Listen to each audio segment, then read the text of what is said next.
Now rocking with the best. Who's the boxing show that's knocking out the competition? The kick-ass podcast that make you want to listen. The place where boxing fans and fighters rejoice. Thumbs up for Richie, you're listening to the fighter's voice.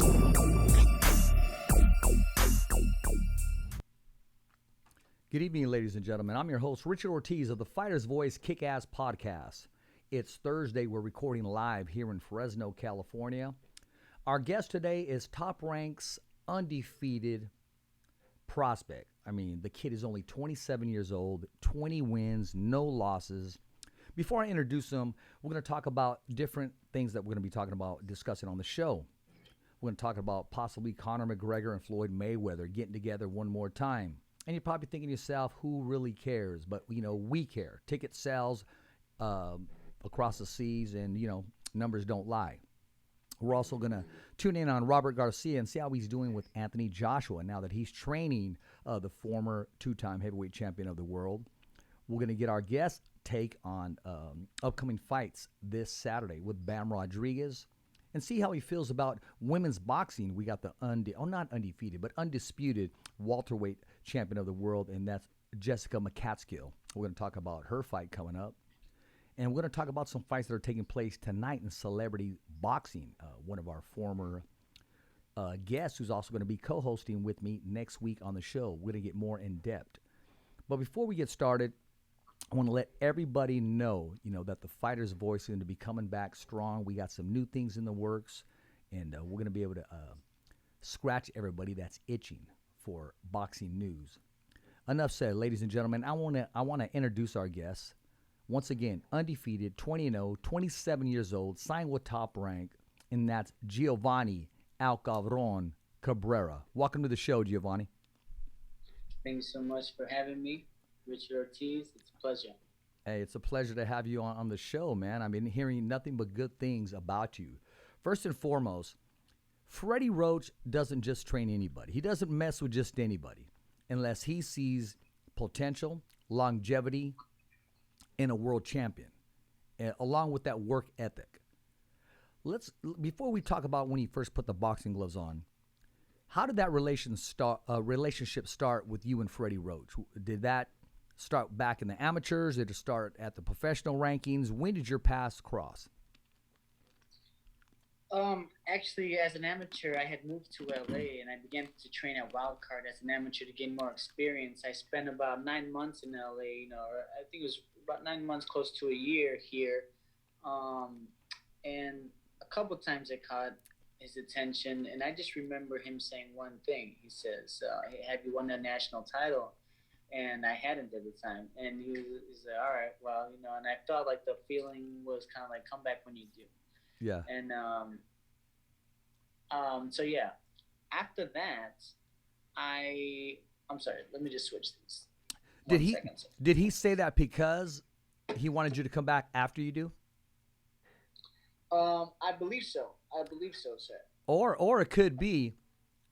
But I went after that. I knew that I wasn't ready to turn pro yet. My journey led me to Mexico.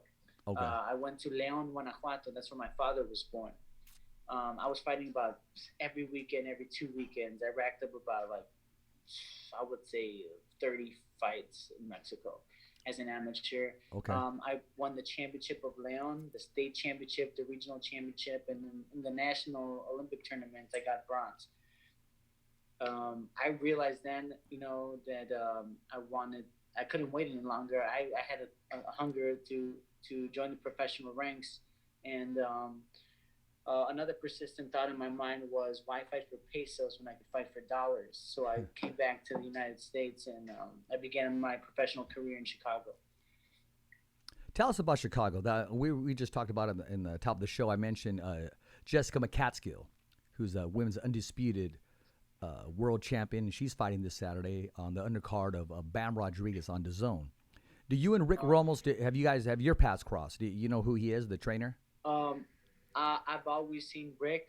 I've always respected Rick. Rick is awesome. I think a lot of people doubted McCaskill when she was coming up, and she proved everybody wrong, man. Yes, she did. She's only gotten better and better. So to everybody's amazement, she continues to inspire Everybody, man. It's Chicago guy fighters, everybody from Chicago. You want to be a champion. Look at how she did it. She didn't listen to anybody, and she did her own thing. So I'm proud. Exactly. Let me take you back real quick to the question Freddie Roach asked you. He said, "Did you win a national title?" Now I know as a coach, when I was when we did travel baseball or travel soccer, whenever I came around a nice athlete, I would ask him, "Hey, did you play ODP or who did you play in front of?" I ask him that because that tells me who knows him.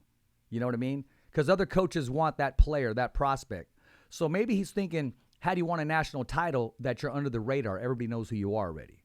The fact that Absolutely. you didn't at the time, he has the shoe in because he knows exactly what you're capable of, and he definitely wants to look you up. So he knows what you're all about. Again, once you're winning a national title, everybody knows who you are. So there's other trainers out there. You have other options. But Freddie, as a competitive coach, maybe he asked you because as if to say, hey, nobody knows who this kid is. I'm going to sign this kid. I'm going to get this kid. I'm going to train this kid before somebody else does. So I'm not saying that's what happened, but that could be a possibility. Yeah, I definitely think that he wants to see, everybody has their proving grounds, Yeah. I joined the boxing a bit late. I started when I was 16. I became Golden Gloves champion of Chicago 3 years later. I was very proud of that. And I thought I was ready. I came to LA, realized that I wasn't. Went down to Mexico, back to my roots, learned that style, which was, you have to go through the process. And Freddie sees when a guy has been through the process. Now, when I showed up to his gym in July, fortune favored me, and I landed a meeting with Freddie. I get to the gym in July on my birthday, July 19th of last year, and he tells me, he says, well, kid, if you're good, you can stay. We'll see. You still have to prove yourself. 2 days later, Manny Pacquiao arrives for Earl Spence. He says, hey, Gio, you're southpaw, you're Earl Spence's height and weight. Manny wants to meet you. Maybe if he likes you, you could spar him on Saturday. I'm like, damn, Manny Pacquiao. Now, that's one of my idols. For me, Manny Pacquiao has been the most prolific, exciting fighter since Ali, done for the people, conquered multiple weight classes. Incredible. So for him to say that, I was shaking in my bones with excitement, fear, everything. It was incredible. 5 minutes before he gets there, 2 days later, he says, Gio, Pacquiao just fired both of his sparring partners. He wants to go 6 rounds with you right now. I was just like, time to put my money where my mouth is, Be careful what you ask for. Yeah, be careful what you ask for. You might just get it. That's right. I say yes. He says, okay, get ready. Pacquiao's team comes, about 30, 40 dudes, all protecting him. You feel it, man. He's coming. The champ is here. NBA players start coming in. The Black Eyed Peas come in. It was incredible. And I'm sitting here like, oh God, that's one of the few times that I truly prayed and said, you know what? Just let me be proud of my efforts here today. And those efforts, said Freddie Roach. Freddie Roach, after I got down from the ring of going 6 good rounds with Pacquiao, he says, okay, you can stay. He says, I knew 2 things were going to happen. Either you were going to say, you're going to do it, or you're going to get knocked down, So I like that. Trial by fire as always. There you go. Hold on real quick. Do we have that picture? It's him, and then you have Manny Pacquiao in the back. I think I sent it to you. Yeah. He's in the background. If you don't know who he is, you just see a fighter in the background, but that's Manny Pacquiao. Look at the expression on his face. I'm posting it right now. There's a picture. You're wearing a wild card black boxing shirt, and you kind of look like John Leguizamo right now, and there's Manny Pacquiao in the background, as if to say, you're saying to yourself, wow, okay, God, walk in the ring with me, and let me be myself, and let me put up or shut up. And, hey, God knows the desire of your heart, and he blessed you tremendously with that opportunity. Absolutely, brother. Absolutely. And I remember, and that intensity, that energy, when you share the ring with someone like that, they elevate you. Absolutely. Only because I was so afraid was I able to keep up with him. A lot of fighters tend to fight to the level of the opposition because you feel their energy and it's kind of stagnant in that way. Well, when you got a killer like Pacquiao in the ring, you have no time to think.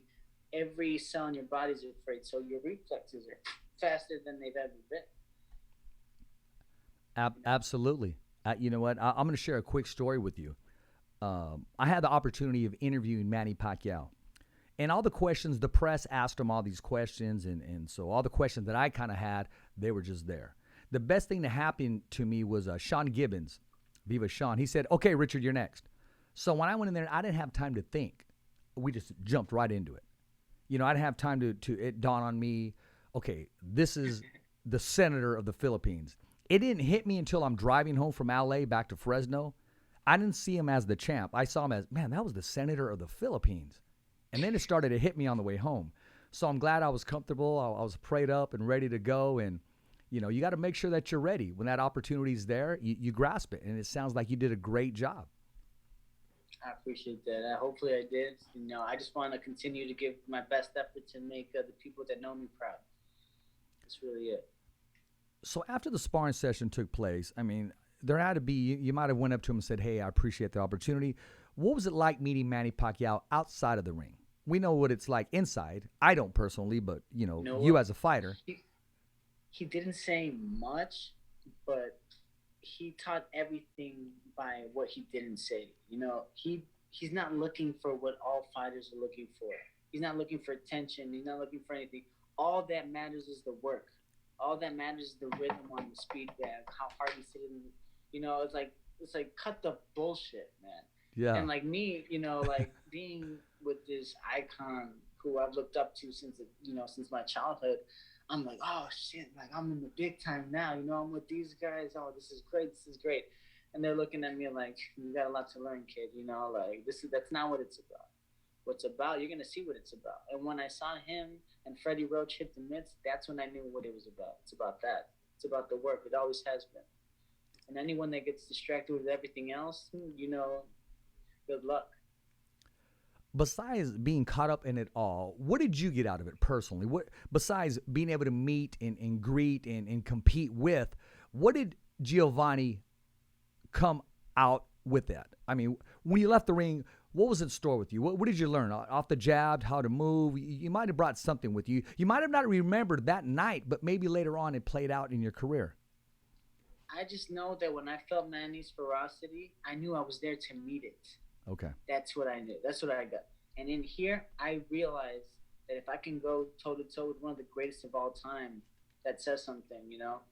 And I'm here to make a name in boxing. I'm not here to be quiet, you know? I'm here to make noise. And I'm not going to do it with my mouth. I'm going to do it with my fist. And I've defeated more undefeated fighters than I believe anybody in boxing. If you can show me another fighter who's beat 7 undefeated fighters in 20 fights, I can't name one. You show me. You show me. Please show me. I don't, you know what? And I've been shy to talk about it, really, but you know what? It needs to be said, and not for any other purpose except for the recognition of the work. Hey man, I mean, you may get a text from me late at night and say, I don't got 7, but I know this guy to beat 4, so, and his career's still going, so he's trying to play catch up to you. So. Well, we'll find out, because I always like to take that dare or that challenge, and now I got to find him. I got to find out exactly what's going on. But I'm not really a big fan of Google, you know. I mean, it's what I know or what I can learn. But it is what it is, and we'll try to see what we can come up with. Let's talk about July 23rd. We're going to skip around because I'm going to ask you about some different questions. Let's talk about July 23rd. Somebody from Stockton, California is standing in your way, in the way of your goal, of what you want to achieve in boxing. And his name is Gabriel Flores Jr. What did you think once that fight was announced? What did you think personally about him? Because I know you watched him, you know, he's in your weight class now throughout your career. Is there any adjustments you're going to make? Are you going to stay the same person? Or are you already watching film? Or what is your strategy without giving away your strategy? I'm going to be myself in the ring. You know, I've been working on a few things. I'm not going to reveal them. Sure, but absolutely. I just got to say that Freddie sees it, and the guys in the gym see it, and they're very confident in what we have ready. You know what? It's up to him to adjust to me. You know, I think some people have said it, but there hasn't been a style quite like mine. I've also been out of the ring for a little bit, and I'm getting back into tip-top prime shape. You know, every single time I'm feeling even better than I was before. You know, this is a new level now. I'm at a new level with the top people in the world, legendary trained, I don't countless world champions. You know, elite world championship level sparring. You know, I respect my opponent. I've seen him. He's a skilled fighter. I got nothing bad to say about Gabriel Flores Jr. but respect. But I'm here. I'm here to continue to do what I've done since the beginning. And Kick ass, take names, take O's. Too bad his O already went. But I have tested myself. Did you watch that fight? Did you watch that fight where he suffered his first defeat? And what did you get out of it? I did. No, it just wasn't his night. Okay. It just wasn't his night for many reasons. He knows why. We don't know why. You know, every fighter knows what they did and what they didn't do. And, you know, I know that he's going to train hard for this fight. He's smart. If he's really smart, he knows that he's better prepared the hardest he's ever prepared for any other fight. You know, and that's just the fact. That's just the fact. The team, the momentum that I'm building, the energy that I'm bringing, it's going to be a great fight, and the fans are going to love it. You know, I wanted to go to that fight. I believe, what was it, in Minnesota? It's going to be in Minnesota. You should definitely come to the fight. It'd be amazing. I do want to go, man. I mean, yeah. I mean, we'll see, man. I got to check these ticket prices as far as flights, because you know I'll put in for a credential with Top Rank, and hopefully they'll accommodate me. But we're talking about the airfare. But I do want to see that fight. And I hope it takes place, because a lot can happen between now and then. This is boxing. I hope there's no injuries. I hope there's no holdup. I hope it does take place, because I think it's going to be a make-em-break-em fight for both of you. Whoever comes out victorious takes that leap, that next step right into the 135-pound division. Well, I agree slightly that it's a very important fight, but if his loss didn't break him, I mean, I do not plan to lose. I plan to win. I plan to dominate, and I plan to execute the game plan. But nothing will make or break me. I believe that I have what it takes to be a champion, and real champions, no matter what, they rise. So, one loss, and I'm not afraid to lose. That's why I've fought so many undefeated fighters. And if I lost, I would not be ashamed if I gave it my best, and it was an amazing show. So that's why I'm constantly willing to be a real and true champion and fight the best opposition, because I know that if I lose, it's going to be very close to any world champion. You know, like I'm in the leagues. I'm in the leagues with everybody. I can go toe-to-toe with anybody, and I've proven it with some of the best people in the world in the gym. They know it. My trainers know it. So I just want to make the people of Leon proud. Every journey, every step in my journey, from Seattle, Chicago, Mexico, you know, the people that know me, who are on my team and support me, those are the people who have given me little bits of inspiration to keep going. You know, boxing is an incredibly hard test. You know, I would say it's the hardest sport in the world. And you know what? When I win, we all win. That's what I believe. So let's talk about that statement. So that means your team. Let's talk about your team. Let's talk about your manager, your trainer, those are in your team that inspired you. Yeah, you know what? It's like when you come into boxing, especially when you've been through the process, you fought through the fire and you made it. Now you're in the big leagues with guys like Freddie Roach, signed with Top Rank. You know, probably now the oldest and, you know, promotional company in boxing. There's just, if you come in with an open mind, it's just enough of the bullshit, man. Like, you know, that's really what it's all about. You know, you get to learn the business.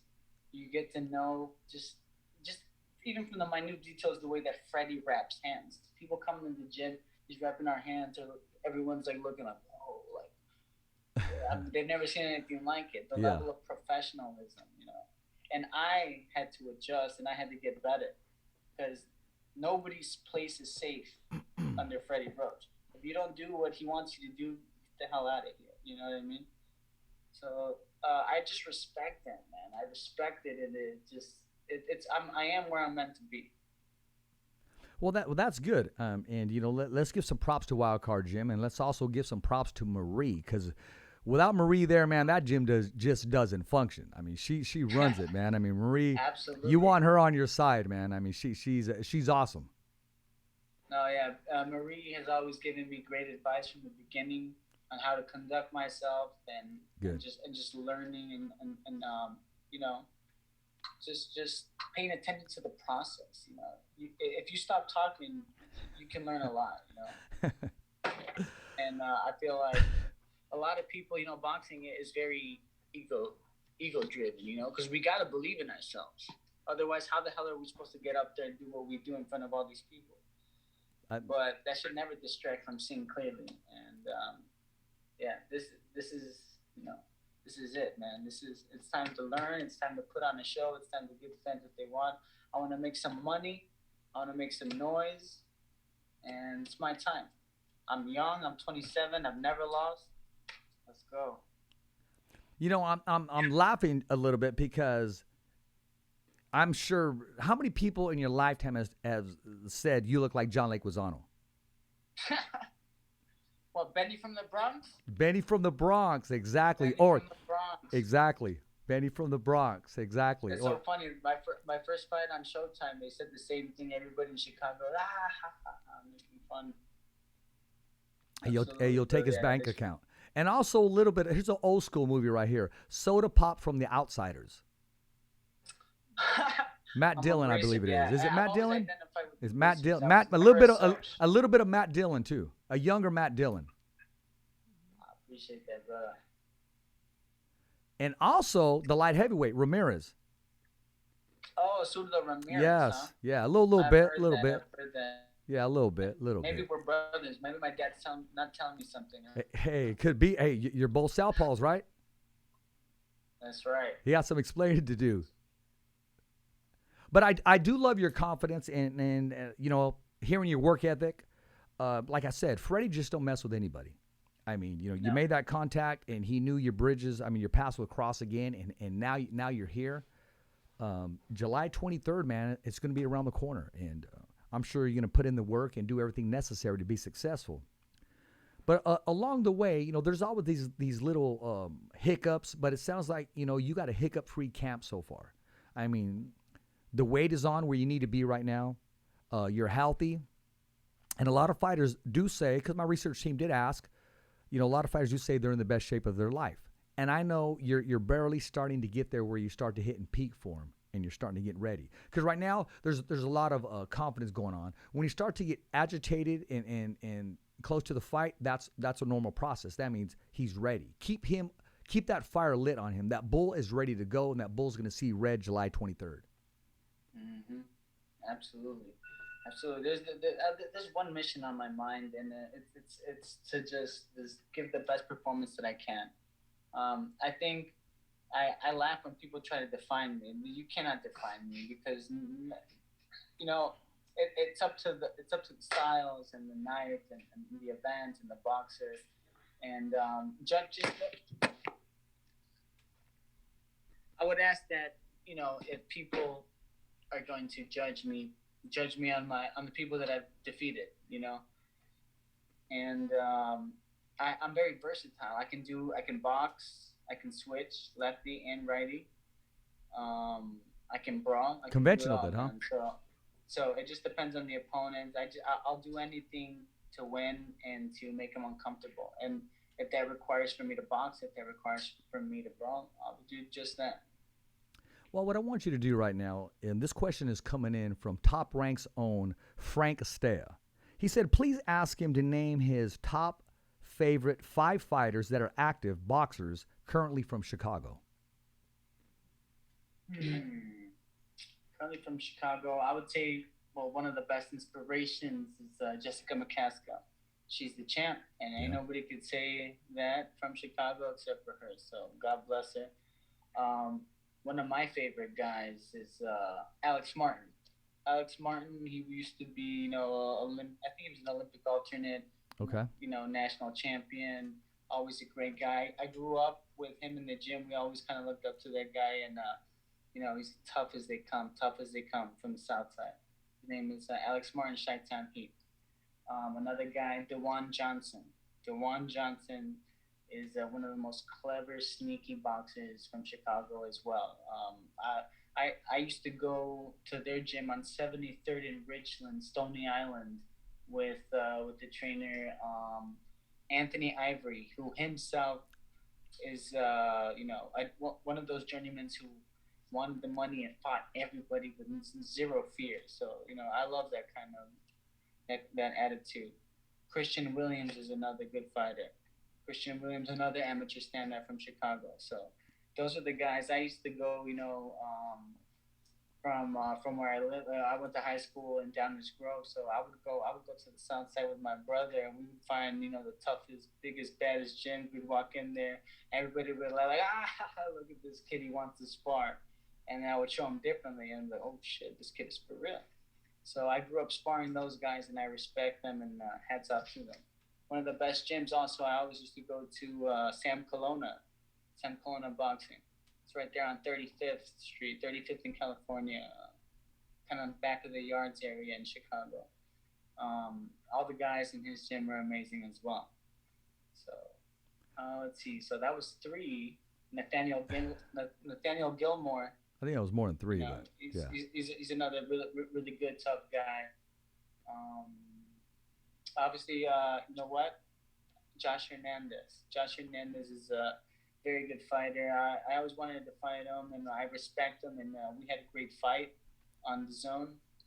But it was actually after the main event, so didn't get much publicity. Yeah. But it was incredible. Me and him, we went toe to toe, and he was always considered the other best guy in my weight class. Mm-hmm. So I think those fighters are the ones that I respect the most. Well, I think you left out the most important one from Chicago, man. Giovanni Cabrera. Absolutely. Let's talk about your nickname, man. How did you come across that nickname? I can't really say the story. El Cabron. I mean, who gave that to you? Someday it could come out, but I'll just say that it was given to me at Wildcard for something I did. Okay. For something I did, but one day it'll come out. One day it'll come out. Well, hey, okay. When you come back on the Fighter's Voice, we'll talk about it. Maybe after your fight. That's right. I have to ask permission. But I just kept proving myself, and I did something pretty incredible. And they said, "Yo, that guy's a cabron." And I said, "You know what? I am a cabron." And I said, "That's right." But no, I always say I never wanted to have a nickname. I really didn't have a nickname my entire career because I thought it was a bit silly to make mine up. I wanted it to be given to me, and I wanted to earn it. So there you go. It just turned out to be that, and I guess the boxing god smiled on me on this one. Because so much we represent in Mexican culture is ser cabrones, which means badass, tough, chingón, skilled. So I'm really proud of that. I think and the Mexican fans will enjoy it as well. No, exactly. What they're also going to enjoy. What's going to be your walkout apparel? What do you got set ready to walk out in? I mean, what's your wardrobe going to look like? What can we expect? Definitely something representing Chicago, something representing the Mexican people. We are some of the greatest fighters of all time, and we continue to be the biggest fan base, and we need to be heard and seen in this sport. So. What walkout song will you use? What song is going to instrument you to Caminos do your de best? Guanajuato by Jose Alfredo Jimenez. You got it down already. It is the anthem of Guanajuato, the state, and León, where I'm from. Yeah. And it's a very romantic song by one of the greatest Mexican songwriters of all time. And one of the lyrics is, what is it? Ahí se apuesta la vida y se respeta el que gana. In León, Guanajuato. So he's saying, in León, Guanajuato, we bet with our lives and we respect who wins. And I'm like, what a more perfect song to describe boxing. So that's where I come from, and that's the spirit that I like to embody. Well, hey, man, it sounds like you got everything together, ready for that fight. I want to ask you something. Why are you walking in the ring first if you're the undefeated fighter? You know what? To be honest, for me, it just Put that doesn't poster up. matter. It just doesn't matter. You can walk in before, after, during commercial. Like, for me, it doesn't matter. I'm there to take care of business, and I just want to give a great fight. You know, I know who I am. I know that I'm going to be champion of the world, and it's just I'm there to prove that. That's the only thing I'm there to prove. When did you make that decision? What inspired you to become a fighter? I didn't ask you that because I'm sure I looked at you. You're very athletic. You could have played a lot of sports. I'm sure you did some cross country, possibly some soccer, some baseball. I can see all those positions in different sports in your path. Why the sport of boxing? Because for me, boxing is the ultimate rejection of what is expected of you from society. You know, we're kind of like the rock stars of sports because we defy all the rules. We take matters into our own hands, and it's on everything. The blame is on us. The victory is on us. You know, what better way to take control of your life? You know, to take control of your destiny. I know that no matter what happens, it's because I made it happen this way. And it comes great responsibility, but also great power and liberty in that kind of thinking. So yeah, I feel like the different paths laid out before me didn't really fit, but for some reason, I kept winning. They always say your vocation chooses you, right? So Yeah. I think boxing chose me, and I keep stumbling into working with greats. You know, I feel like my trajectory has always been towards this, and I haven't done it quietly. So I just want to continue. Well, talking about who picks who and what picks you out of life. Out of all the trainers in the world, we're talking about the former two-time heavyweight champion of the world, and that's Anthony Joshua. He had his pick of trainers. He could have selected anybody, and anybody would have been honored to work with him. I mean, who doesn't want to work with a heavyweight contender now, a former world champion? But he chose Robert Garcia from Robert Garcia's Boxing Academy. What do you think about the fit, and what do you think about Robert leaving his comfort zone of Riverside and heading all the way down to where Anthony Joshua's at, and that's in London? Well, you know, that's the Mexican spirit. We cross the oceans to do whatever, man. You know, like, I love that about them. You know, those guys, Robert Garcia, for me, he's awesome. They got great style, great, like, fajador style. And I think that's what Anthony Joshua has seen, that, you know, if you want to learn how to fight and trade punches and get that back, like I think some people think that he needs, I think it's a good fit. So that's very cool that he did that. Not only that, Robert is actually going to be getting on a flight if he's not already there. He's going to be heading to Texas to go cover the corner of his fighter, Jesse Bam Rodriguez, who's headlining this Saturday on DAZN Boxing.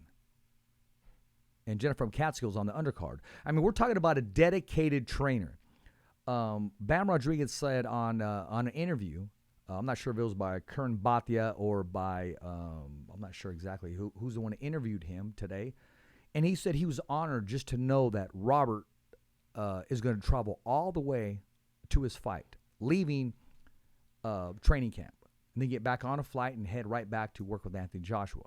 What does that tell you about the dedication of a trainer? And if you, a fighter, knew that Freddie was way across on the one side of the world and decided to come back just to work your fight, how would that make you feel? It would be great. It would be great. At the end of the day, it's like I keep saying, and all the greats and every great that I meet in the next level, higher up and up, you know what? They don't care because it's all about the work, you know? Yeah.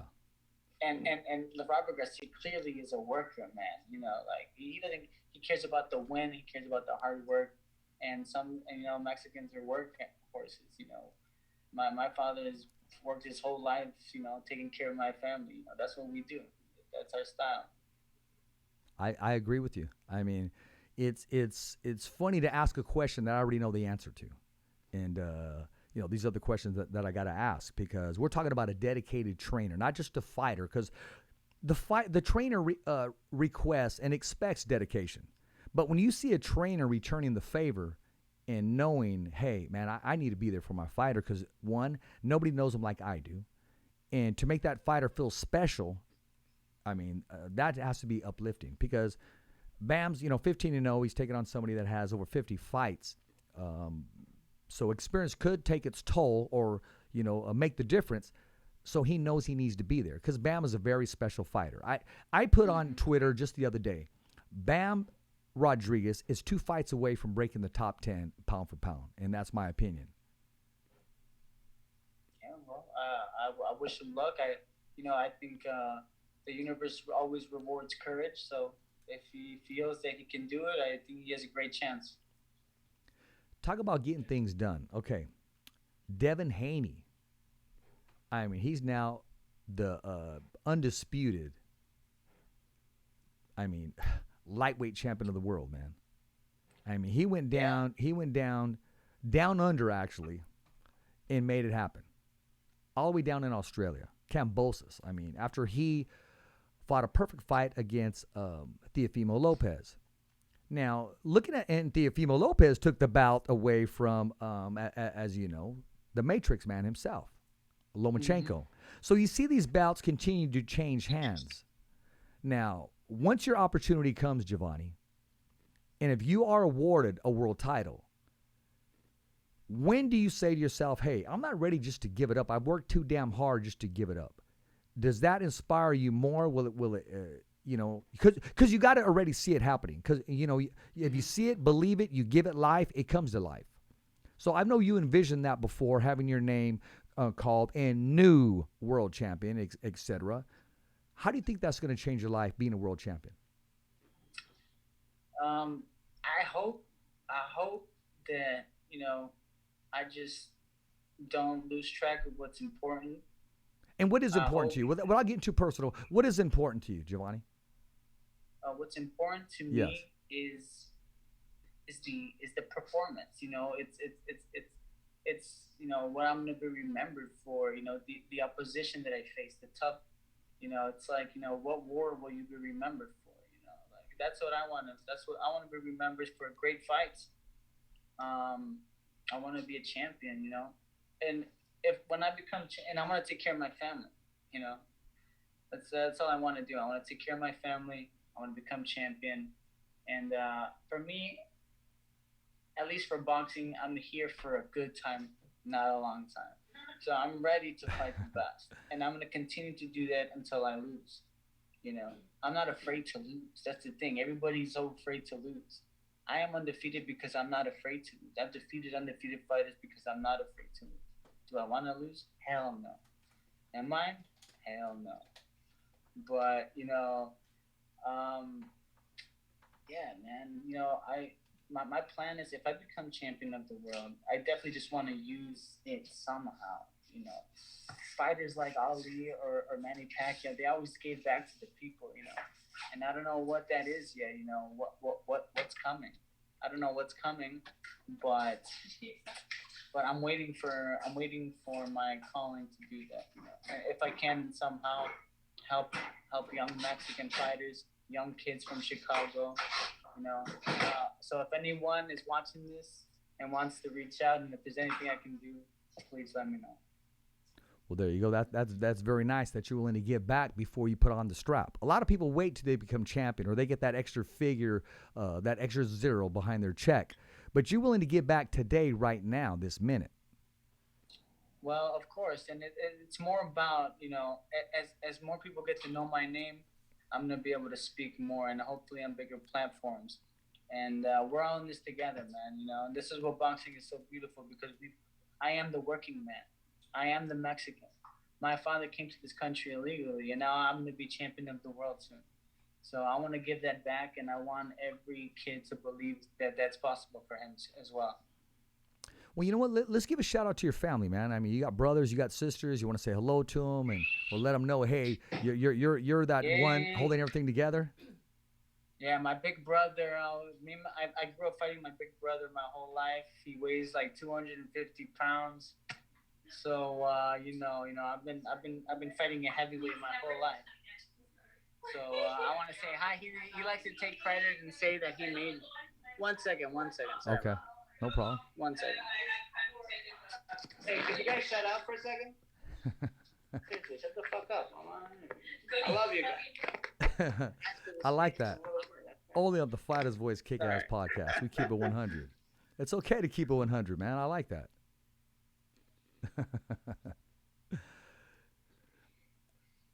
That's good, man. You took charge, Giovanni. You did.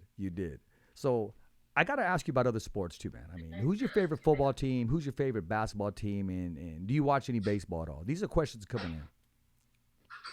Well, my father grew up watching the Pittsburgh Steelers. He loves the Steelers. Obviously, the Chicago Bulls. Okay. Michael Jordan has been an incredible legend. Sure. And a huge inspiration for everyone in Chicago, a big icon. And if you saw the Last Dance documentary, his work ethic is incredible. That competitiveness that Michael Jordan had really took leagues above everybody else. And guys like Floyd Mayweather, the same, man. Like, those guys have something in their brain, and it's something to learn from, But yeah, Michael Jordan, clearly the Bulls, one of the greatest dynasties ever, man. So the Bulls, Pittsburgh Steelers, and obviously my football team of León, Guanajuato, pura panza verde. Okay, there you go. There you go. You got everything together, man. Talking about Floyd Mayweather. Just came in the news that it's a possibility. There's talks in the works right now with him and possibly fighting Conor McGregor once again. If it does happen, what's your take on it as far as, these fights taking place and as far as Mayweather controlling his own career, even after his career? I'm sorry, can you repeat that one more time? Okay. What's your take on a possibility of Conor McGregor sharing the ring once again with Floyd Money Mayweather? There's talks that it's in the works, that it may take place. It may be signed pretty soon. It's fun. I mean, I say make as much money as you can, Like, it's not, I don't even, in terms of boxing merit, of course it doesn't hold that much. But I'm not going to hate on that or the YouTubers fighting because, hey, like, those guys are making a lot of money. Yeah. Most boxers get used and abused by the sport. You know what I mean? Yeah. So these guys find a little way to bring some attention to the sport, make their money. Now, at the same time, come on. I think boxing promoters around the world, critics, writers, everybody, we got to just call it what it is and not try to pretend that it's like the great thing or like it's something serious. Yeah. But it is one courageous as hell for those guys to get in the ring and just do the thing. But Floyd Mayweather and Conor McGregor too, let's see it. I'll watch it. I want to watch it again. I'll check it out. Now, why is that? Okay, let me put promoter's hat on you. In business, this is the business part of Giovanni Cabrera. Why is that fight so easy to make, and yet we're still struggling on putting this prime fight that the whole world has been waiting for? And I'm talking about Errol Spence Jr. taking on Terrence Bud Crawford. I mean, we need that fight to happen. Why is that fight so difficult? In history, there's been those fantasy fights that have never been made, right? And we all kind of like, damn, what if? And it's one of the last itches that the boxing audience has. They want to see these two killers get it on, man, and it would be an incredible fight. If that fight does take place, say it's signed, because they're talking about possibly October, early November, it taking place. Who do you have in that fight, and why? Do you have that picture? You know what? I feel like there is. And they're both undefeated. They're both undefeated. You got Crawford 38-0, 29 knockouts. You got Errol Spence 28-0, 22 knockouts. Both in their prime. Both world champions. Why is this fight not taking place? I don't think anyone. Those guys are true champions and they're brave, man. Yeah. They fought the best that they could. They really have, But sometimes things just don't line up. I know, like you said, there's a million reasons why this fight could or could not happen even now, my fight. Yeah. So if things don't line up properly in terms of business promotion and all the other details, there's a lot of things to consider. Yeah, the time is right. I think the time is now, and it's gonna be great, man. It's gonna be great. Giovanni, I want to talk about who do you think is going to win the fight. But before I do that, don't get mad at me, okay? Don't get mad at me. The minute this fight was announced, okay, and I'm going to go with my gut feeling, okay? Don't get upset with me. I think something's going to happen. I don't think this fight is going to take place. That's my opinion. Really? Yeah, I'm just saying. I am just saying. I don't think it is. I hope it does. I want it to take place. I look forward to it. Not to worry you or not to, you keep concentrating and doing what you're doing, okay? I'm not a promoter. I'm not in the business. I didn't make contact with anybody. That's just my gut feeling. Well, you can't really, you must know something that No. So that's what I wanted to get clear. No, I don't know So anything. what happens if the fight doesn't happen? I'm just saying that maybe Giovanni Cabrera gets a title shot. Maybe they keep you on there and they just say, hey, something's going on. Or maybe Gabe Flores gets a title shot. A lot of things can happen. I'm just putting a spin on this right now. I think it's just a little bit early for me to fight for the welterweight. I want to come for the lightweight title. Okay, well, yeah, okay, not welterweight. I mean, lightweight title, yes. And then we'll grow into our body, our natural weight, and then we'll take it from there and bring that power with us. Yes, sir. Yeah, everything to its time. If I do become champion of the world, I hope to, just keep moving up and fight for the next title until I lose. That would be ideal. I would like to go out in a blaze. I've never been to Minnesota. There's still time, man. I'm gonna check out these flights and see what they run. I want to get down there, man. I want to see that fight. I want to see this fight take place. I want to see it happen. I want to see you walk in the ring, and I want to see you both make. I hope you make it out. I know everyone's gonna. I have a lot of people coming, and I know that it's gonna be a great night for boxing. I know it is. The reason being is because, like I said, Freddie just doesn't take anybody on. I know the Flores camp. They're going to be ready. They're going to do everything they need to do to stay in the mix of the 135-pound division, which is Gabriel's first fight at 135 pounds. Moving up from 130 pounds. Knowing that, do you think it helps the fighter or the fighter needs to transition to another division? What's your take on that? I'm sorry. So you were talking about how Gabe started at a lower weight class and now he's moving up? Yes, Yeah, I mean, it's just about like what your conception is versus what reality is. Some people still feel like they're featherweights but are walking around at like 150, Yeah. So, it's just accepting, and growing and learning and understanding your body as a fighter and just kind of adapting to that. I think obviously you can't make that weight anymore. You gotta move up. Yeah. So, well, to my knowledge, he is moving up. That is to my knowledge. I mean, I've made mistakes before, and I will stand corrected. And it's an honest error. But the last statement was we were moving up in division, in weight, which is your weight class now. Well, I'm sorry, but I think it was a mistake. Okay, well, being that said, man, I really can't wait for this fight to take place, and I'm looking to see the peak of both of you guys' progression in your career, and how one is going to respond with victory and how one is going to respond with defeat. Knowing that boxing has a small window, and you said it best. You said, I want to stay here for, I believe you said something like a good time, not a long time. Mm-hmm. In boxing. Why is that? Why is that statement being made? It's because you have a plan, or you know what it's like to see fighters stick around too long? Absolutely. I know what it's like for fighters to stick around for too long. And it's just about what is it that you want. Because if you want to stick around and be famous, like, hats off to you. I know that boxing is too difficult to just stick in for that. Yeah. It's about making legacy. It's about getting titles, and it's about making money. So you just got to find what drives you. For me, it's going to be historic fights and titles. Hopefully, I make it there. I think I'm on the right track, and I just want to do that, man. The minute that that is dwindling, I'm like, okay, I've had a good run, and hey, have there's a lot of things to do in life, and boxing for me has been the biggest, most intense and rewarding journey, and I'm not even close to being done yet. So that's how I see it. Well, that's a good outlook at it, and that is reality.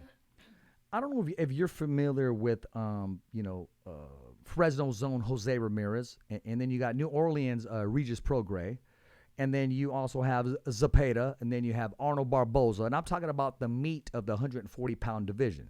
You also have Teofimo Lopez, who is moving up to the 140-pound division. Now, that division is packed with heat, packed with fire.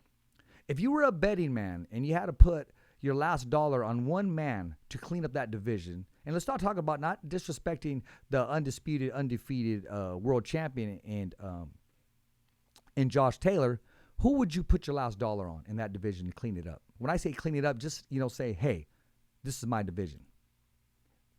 You know what? I like Regis Prograis' style, the way he boxes. I think it's very clean. But Zepeda, I've seen him in the gym, and he's clever as hell, man. I think people don't understand. He's really clever. He's got great timing, and he's dangerous, man. So you all named, really, really good guys. I think any one of those guys is going to do great. But as the ones that I know, who I've seen, I think Zepeda has got a good chance. But Regis, I've seen him on TV. He's got great style, so I think it's up to those two guys. Man, I mean, you can. I agree with you, and I believe his timing. After that Ramirez fight, that close fight in Fresno, California, he has been a man on a mission. He no longer wants it to go to the scorecards.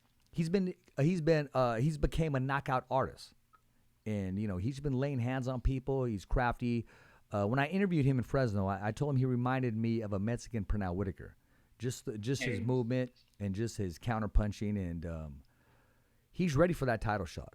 And you also got Arnold Barboza. I mean, one of the toughest guys out there, tough as nails. I think him and Regis would just be a barn burner. That'd be great. Yeah, the fans would love to see it for sure. And also, man, I can't forget about Fresno's own, man, Jose Ramirez, man, who's on a mission and waiting for that title opportunity once again. Absolutely. Yeah, man. That division is stacked. It'll be fun to see him fight it out, Giovanni, before I let you go, man, what do you got to say to all the fans, the followers that support you and admire what you're doing and waiting for you to get that opportunity? I just want to say thank you for sticking with me this long. I made it out the pandemic. I got with the best in the world, and I've talked for a long time about what I wanted to do when I get my shot, and the opportunities are coming. I just want everybody to know that the struggle has been real, and I love all you guys who have been supporting me and believing in me, and I just want to make everybody proud. I want to make my people, my Mexican people proud, my Italian Americans proud, everybody that's been on my journey. I love all of you, and we're going after greatness, so thank you. How do we follow you? How do we stay in contact with you? How do we support you? Please follow me on Instagram at Gio Cabrera Boxing. At Gio Cabrera Boxing. That's just Instagram. Do you have a Twitter or Facebook? Do you have a YouTube? I also Plug have it now. a Facebook page, Giovanni Cabrera Boxing. So those are the two things that I have. I'm not really big on social, but I do it here and there. But man, this journey being out here has taught me that, like, you're chasing those other things, you cannot be fully chasing boxing. You have to.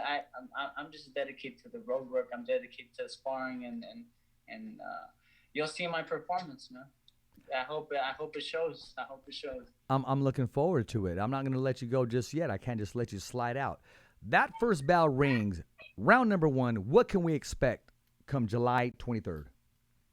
Um, just I'm gonna be there. Freddie's gonna be my corner, and I'm gonna be ready to fight, man. Have two. I know that in the first round you're gonna see two fighters willing to put it all on the line, and we're gonna give the fans a great show. I'm sure Gabriel Flores, he's also training. He's also preparing himself. Now he's relaxing. And he's probably saying to himself, what the hell? I'm going to watch the Fighter's Voice Kick-Ass podcast.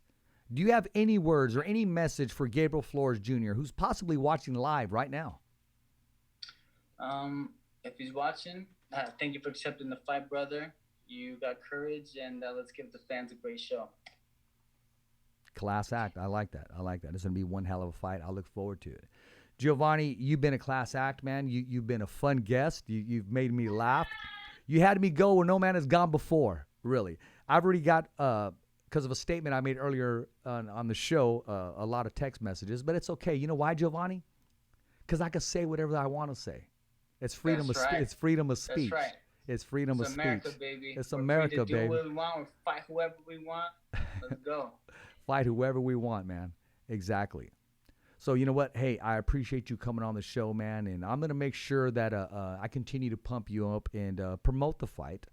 There's a nice poster of both you and Gabriel on there, and I'm looking forward to a great fight. Don't ask me to pick a winner. Don't ask me to pick a winner just yet. It's kind of early. I like to see something to see if I see something at the weigh-in or the walkout. You know what I mean? Yes, and sir. yeah, and I like to see what do I see?